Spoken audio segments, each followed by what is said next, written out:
इधर वाले में जाना है। अच्छा, इस म्यूज़ियम में, इस म्यूज़ियम का नाम क्या है?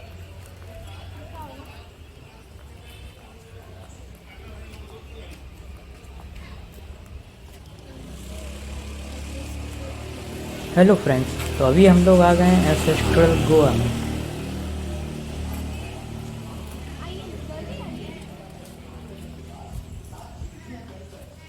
वैसे इस म्यूज़ियम का नाम बिग फूट म्यूज़ियम है और आज हम इसमें देखने वाले हैं गोवा के पूरे कल्चर को। पहले के टाइम में किस तरीके से लोग गोवा में सरवाइव करते थे। तो बस अभी हम लोग एंट्री ले रहे हैं।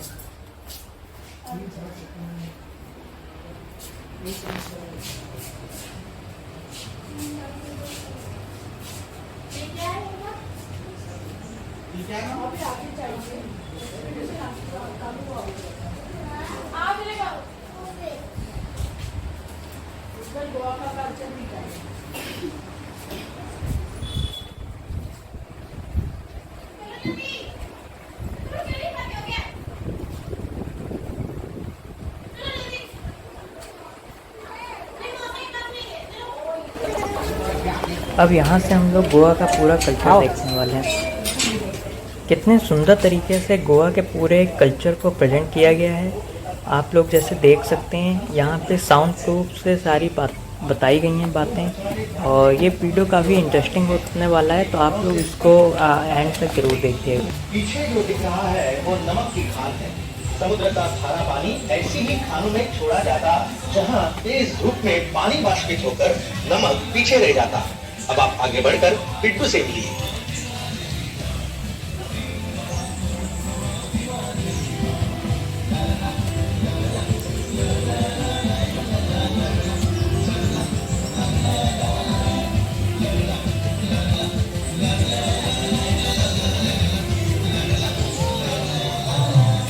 ये कौन है? ये आंटी कौन है?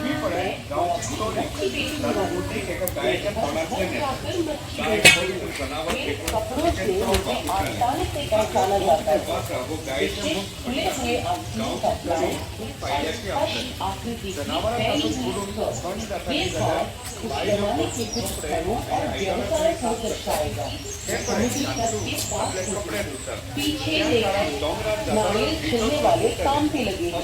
इस आसान से उपकरण को कुबड़ा कहते हैं। इस पर छिलकर नारियल को मंडी में बेचते थे। नारियल की जटा से धागे और डोर बनाकर उसकी अलग अलग वस्तुएं बनाई जाती थी, जैसे कि चटाई वगैरह। यहाँ अलमारी में कुछ उपकरण और औजार रखे गए हैं जिनका उपयोग और बाकी कामों के लिए होता था। 800 से ज्यादा नारियल एक टुकड़े से की झोपड़ी मिलते थे नारियल खाना बनाने से पहले होती थी। जोरदार हवाओं को झेल कर भी खड़ी रहने वालों का सारा कामकाज इसी झोपड़ी में होता था। देखिए, उनके द्वारा इस्तेमाल होने वाले उपकरण जैसे नाव की दान, लंगर और जालों को सीने के लिए इस्तेमाल होने वाली खास लकड़ी की सुई। मछुआरों के संरक्षक संत अंतनी की तस्वीर प्रधान रूप से झोपड़ी में कुछ सीढ़ियां चढ़ के गांव के अंदरूनी भाग का नजारा देखें। आ चले।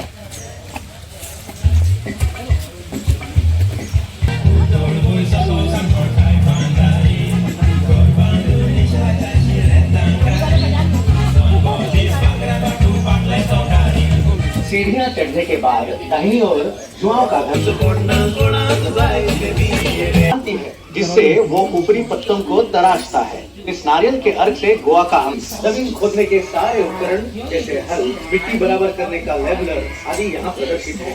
हर गाय या बैल के गले में अलग किसी बंधी रहती थी, ताकि किसान उन्हें किसी की आवाज से पहचान सके कि आपकी नजर कांच के गिलास। ये थी कि इस कवच का पशुओं पर शांत प्रभाव पड़ता था। ये मटका जो आप देख रहे हैं को फल से अलग करती। आदमी उन्हें अपने पैरों के नीचे कुचलकर रस मटकों में भरते। किण्वित रस को एक बड़े मटके में डालकर उबाला जाता है और उससे उठने वाली वाष्प को छोटे मटके में संयमित किया जाता है। अगर ठंडा किया जाता है तब जाके पहला सारभूत खुराक बनता है, जो एक हल्की शराब है।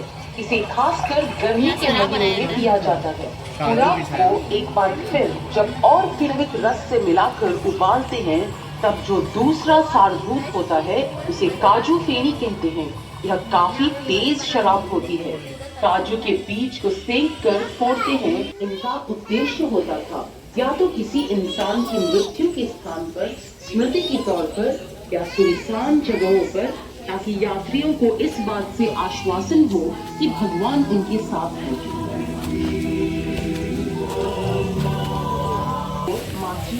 आप उसमें बैठकर लौट का अनुभव ले सकते हैं। चाहे तो रखते हैं, लेकिन कृपया शीघ्र खाते, क्योंकि आपको हमें आगे बढ़कर गोवा में जीवन के कुछ और करने पानी से और बड़ी धूप से ही बचाता था। पूरी तरह प्राकृतिक होने की वजह से ये बायोडिग्रेडेबल था।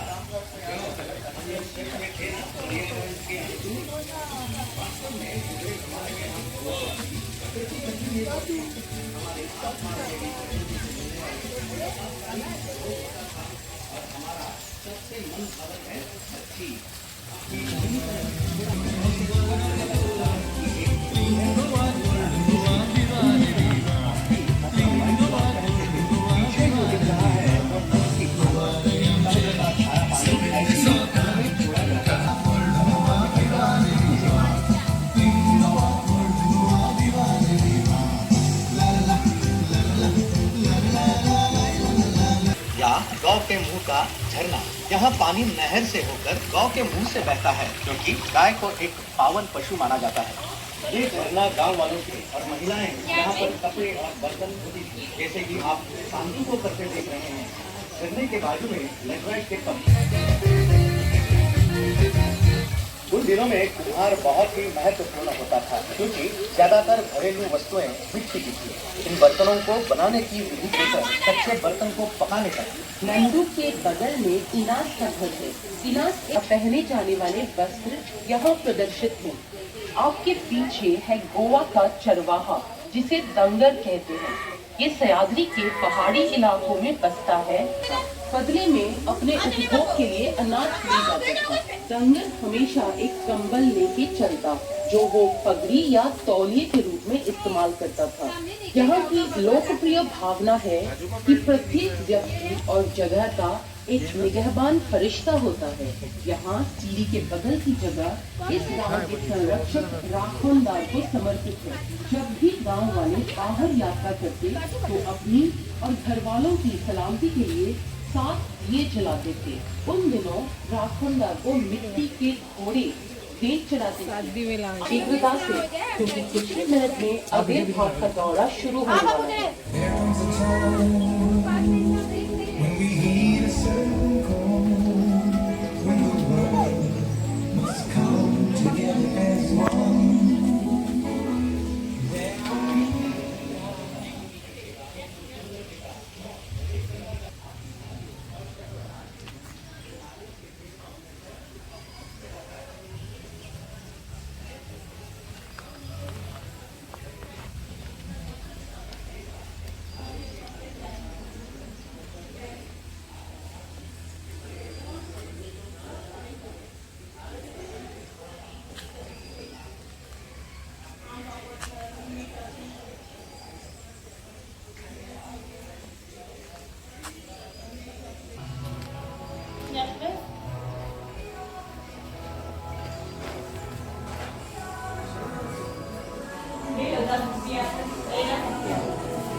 चलो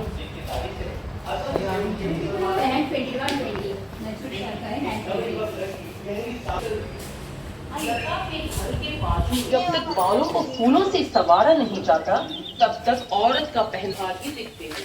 उसकी बाजू में गोविंद का घर है, जो बुनावट करता था। उसकी सेवाएं बहुत थी। प्लास्टिक की तो रचना हुई थी। गोविंद बांस के टोकरे, चटाई, और भी ये वाला अलग अलग नाम और रंगों में दिखा रहा है। क्या आप जानते हैं गोवा के गुजरे जमाने में एक औरत की जिंदगी के अलग अलग पहलू उसके हाथों की चूड़ियों से पता चलते थे। सफेद और काले रंग की चूड़ियाँ बच्चों को बुरी नजर से बचाती थी। रंग मंगी हुई लड़कियों के लिए हरी चूड़ियाँ गर्भवती महिलाओं के लिए और काली चूड़ियाँ कुछ विधवाओं के लिए होती थी। अब हम रुआ आना मॉरिन से गुजरेंगे। यहाँ अलग अलग लोग व्यापार चला रहे हैं। जल्दी आपको गणपत दिखेगा जो चने बेचने वाला है। चने उसी वक्त सेंक कर ग्राहक को बेचे जाते थे। क्या आप इन्हें चखना पसंद करेंगे? चलिए आगे बढ़कर खरीद ही लीजिए। गणपत का सहायक आसपास ही होगा।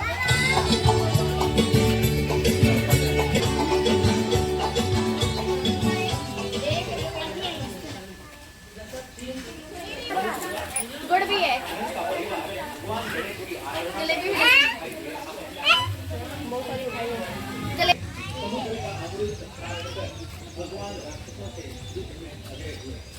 यहाँ कैट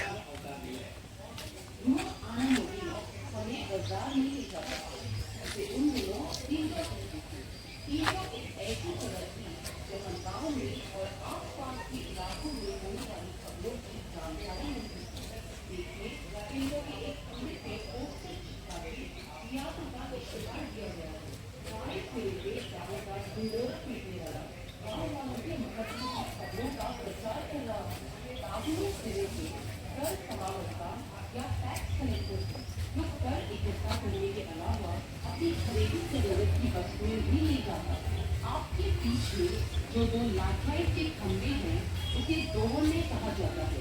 ये एक उभरा हुआ मंच है जो भारी बोझ उठाने वाले लोगों को कुछ आराम और राहत उपलब्ध करता था। कोई भी गुजरता व्यक्ति अपने सिर के बोझ को मचान पर सरक कर 2 पल आराम करके वापस बोझ को सिर पर डाल के आगे बढ़ सकता था। ये मिल के पत्थर का काम भी करते थे। आपकी बाई और कुछ सीढ़ियां चढ़ के आप हजाम काशीनाथ के पास पहुंचेंगे। काशीनाथ या तो पेड़ की छांव में या टींटों के अंदर बैठकर आदमियों के बाल और दाढ़ी बनाता था। गोवा में हजाम की एक और बहुत ही जरूरी भूमिका होती थी, शादी के जोड़े बनाने की और कई बार कहानियां सुनाने की भी। आगे बढ़ें और वो 2 सीढ़ियां चढ़कर दोना मरिया के आंगन में प्रवेश करें।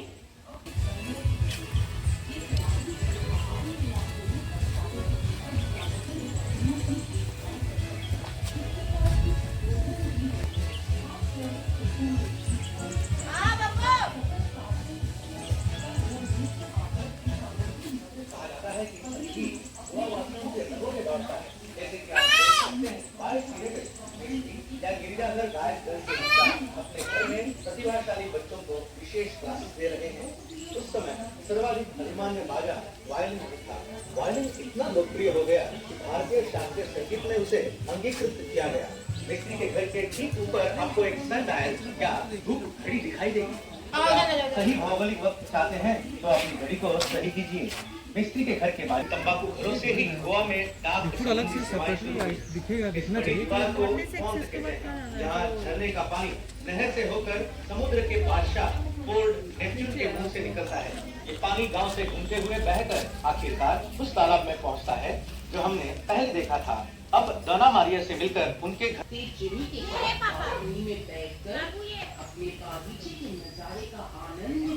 हर हर महादेव। विभिन्न संस्कृतियों का मेल मिलाप है, जहाँ पुर्तगालियों के उपनिवेश हुआ करते थे।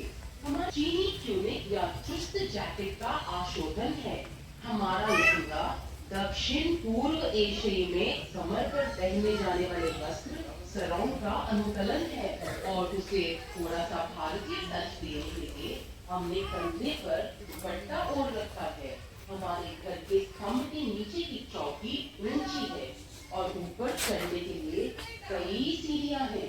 इससे घर को बुलंदी मिलती है और बाकी पड़ोसियों को बैठकर गपशप उड़ाने की जगह भी। आप देख सकते हैं कि कुआं हमारे ताकि हमारी दासियां आसानी से जब चाहे पानी खींच सके। गौर कीजिए, हमारे घर में पकाने और भरने वाले सारे बर्तन मिट्टी के थे। जैसे कि वो दौड़ वहां पर आपने गोवा की सुलगी हुई सॉसेजेस के बारे में सुना। नीचे चलकर टावेन में अंदर जाएं।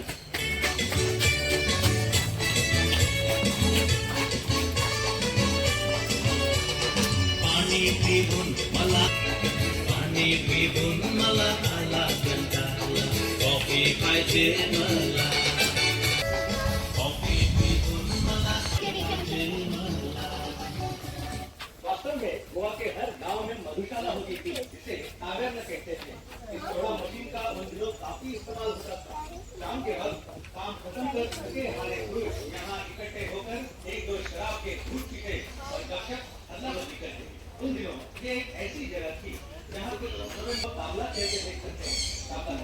उन दिनों में बहुत ही लोकप्रिय था। प्राचीन गोवा के इस सफर में आप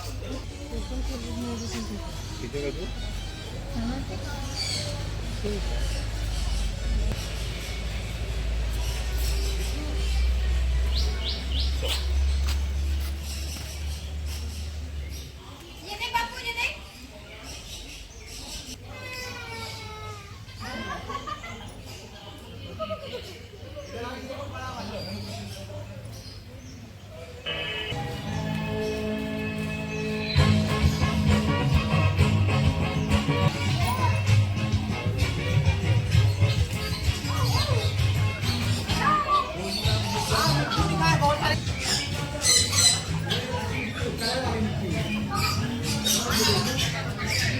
ये बापू, ये देखो। ए बापू, बापू, बाप, देखो ससुर। बाप इधर आओ। बापू, इधर आ बेटा।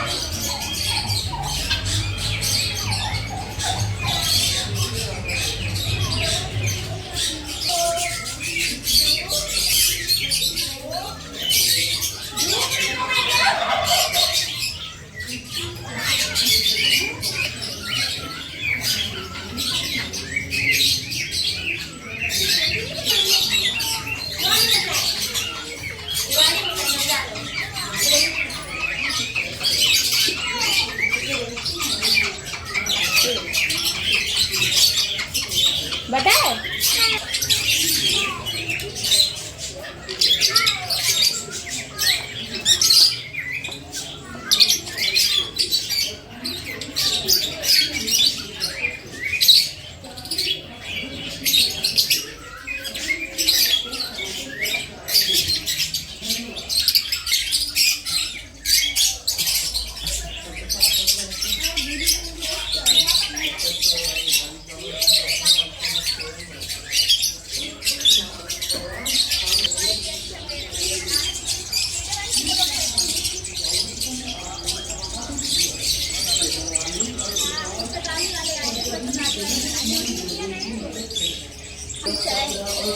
या फ्रेंड के पास अपने बात बता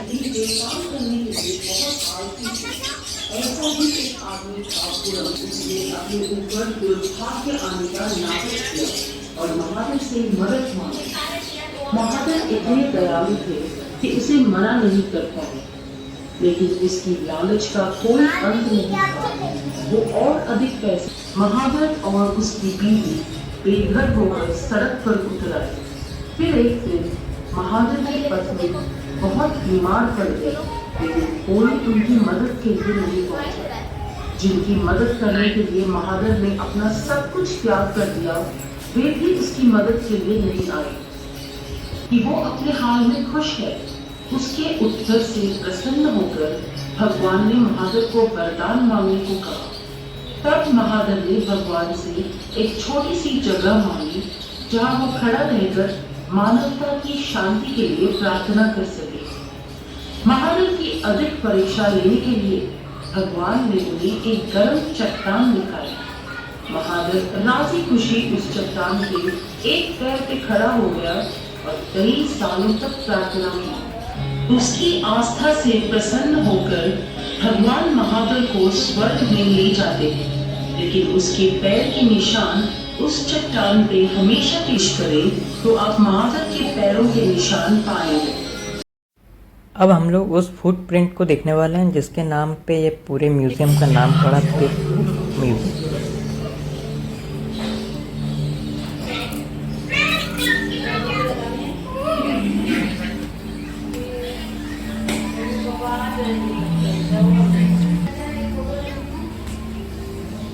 फुटप्रिंट है, फुटप्रिंट।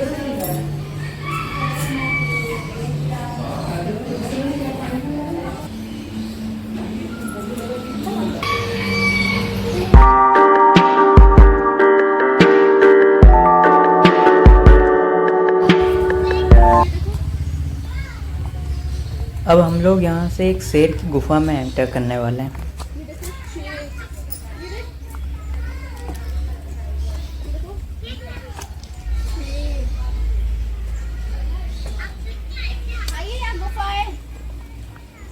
ये है वो गुफा जो आप लोग देख सकते हैं सामने ही।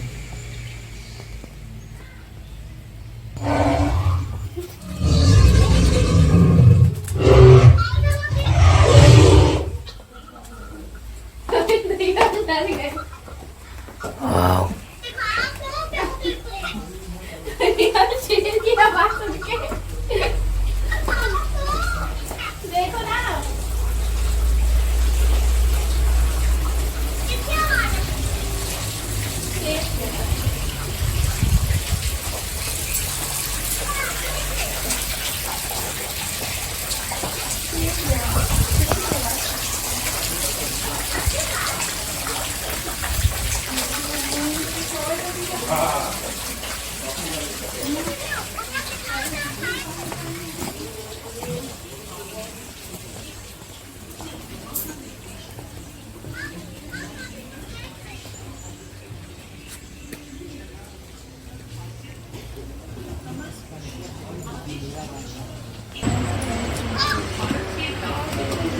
ये देखो मीरा भाई ने बनाया था खुद से।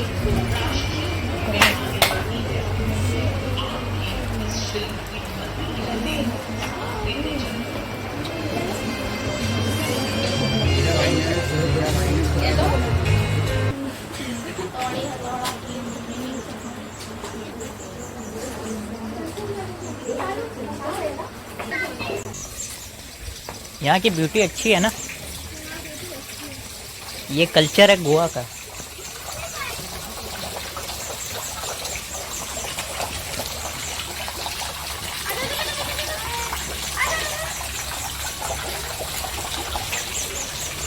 कितने नेचुरल तरीके से गोवा के पूरे कल्चर को दिखाया गया है, देख के मज़ा ही आ गया है।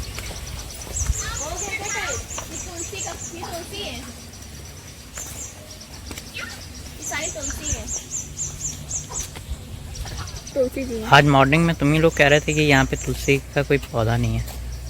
देखो कितने सारे पेड़ हैं।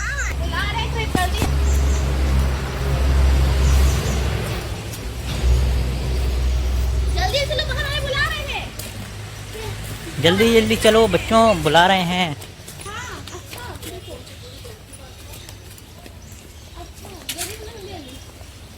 ये देखो कितना बड़ा वाइट वाला मोर। गांधी जी।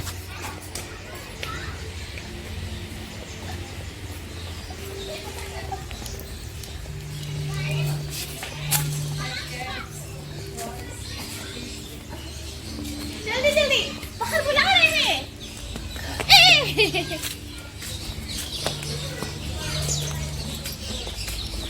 आओ।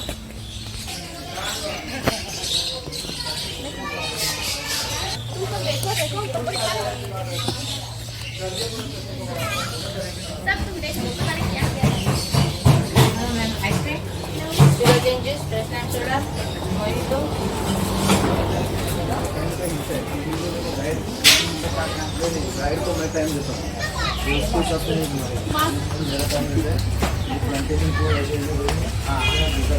यहाँ के हर एक चीज़ को कितने अच्छे तरीके से प्रेजेंट किया गया है।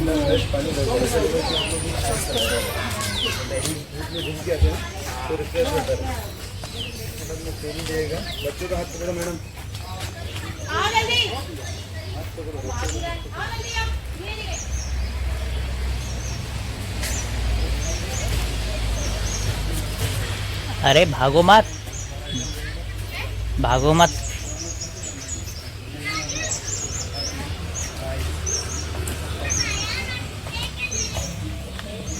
देखो बीवी हाथ छुड़ा के भागी जा रही है।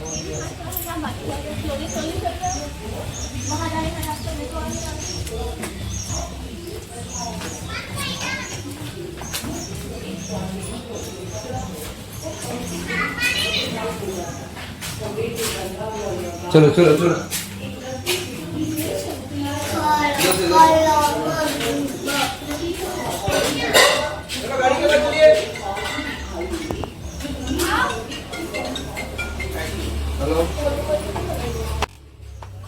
इस म्यूज़ियम का सफ़र यहीं पे आके एंड होता है। So yeah inside the museums all scenes are natural and fabulous. इसके बाद हम लोग का जो नेक्स्ट डेस्टिनेशन है तो उसका वीडियो आप लोगों को मेरे नेक्स्ट ब्लॉग में देखने को मिलेगा। सो आप लोग हमारे ब्लॉग के साथ बने रहिए। तब तक के लिए बाय बाय।